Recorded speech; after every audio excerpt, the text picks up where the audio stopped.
দর্শক স্বাগত জানাচ্ছি 24 বয়েসের পক্ষ থেকে। আমি আব্দুর রহমান হীরা এবং এই মুহূর্তে অবস্থান করছি আমরা দক্ষিণ সুরমার 3 নম্বর তেতলি ইউনিয়নের 4 নম্বর ওয়ার্ডের পুরান তেতলি গ্রামে এবং পুরান তেতলি গ্রামের চৌধুরী বাড়িতে আমরা অবস্থান করছি। এবং বাড়িতে দেখছেন আপনারা একটি ঘর, সবুজ একটি ঘর দেখা যাচ্ছে। এই ঘরের বয়স 150 বৎসর।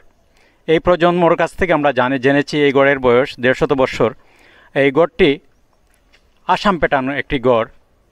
এই ঘরে এখনও লোকজন বসবাস করেন। ঘরটি এখনও ব্যবহার হচ্ছে।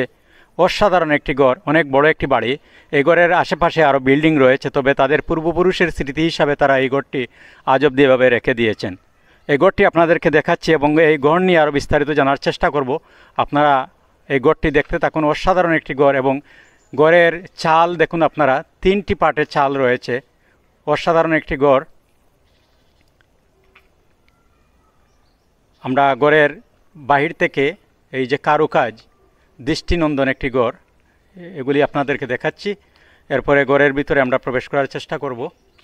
প্রথমে আপনাদেরকে দেখাচ্ছি আমরা অসাধারণ 2টি পিলার রয়েছে। এই দেখুন,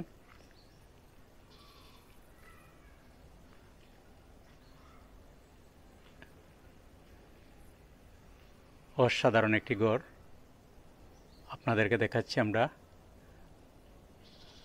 দর্শক, আমরা সিলেটের ইতিহাস ঐতিহ্য নিয়ে কাজ করি, বিশেষ করে এ ধরনের ঘর নিয়ে আমরা কাজ করার চেষ্টা করি।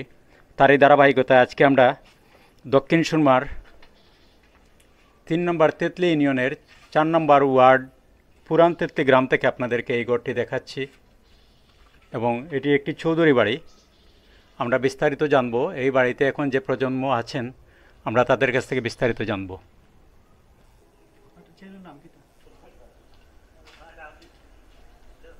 আমরা প্রবেশ করছি এখন ঘরের ভিতরে।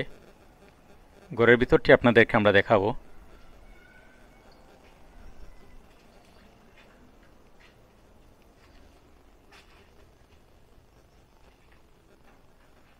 ঘরের ভিতরটি আপনাদেরকে দেখাচ্ছি আমরা।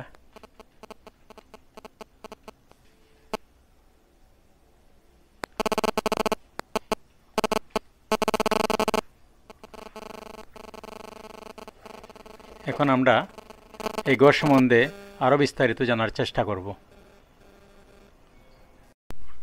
আসসালামু আলাইকুম। আমার নাম জামিল আহমদ চৌধুরী। আর বাড়ি হলো 3 নং তেতলি ইউনিয়ন 4 নং ওয়ার্ড। আমাদের গ্রামের নাম হলো পুরান তেতলি, চৌধুরী বাড়ি।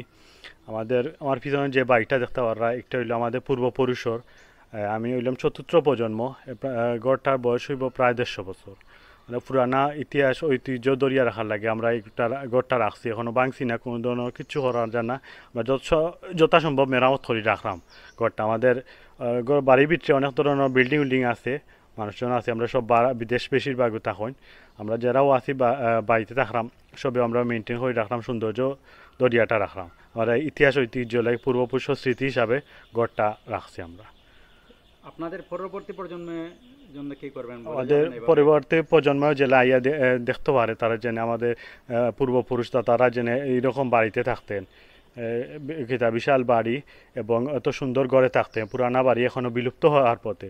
এই বিলুপ্ত না হওয়ার জন্য আমি আমার পরবর্তী প্রজন্মকে বলে যাব যে এই ঘরটি যাতে বিলুপ্ত না হয় এবং নষ্ট না হয়, তারা যেমন যথাসম্ভব মেরামত করে এটি আমাদের স্মৃতি হিসাবে ধরে রাখে। দর্শক, আমরা আমাদের প্রতিবেদনটি শেষ করছি। সবাই ভালো থাকুন, সুস্থ থাকুন, নিরাপদে থাকুন এবং আপনাদের আশেপাশে এ ধরনের পুরাতন কোনো স্থাপনা থেকে থাকলে আপনারা দয়া করে কমেন্টের মাধ্যমে জানালে আমরা সেসব স্থাপনা নিয়ে কাজ করব এবং আপনাদের মাঝে উপস্থাপন করব।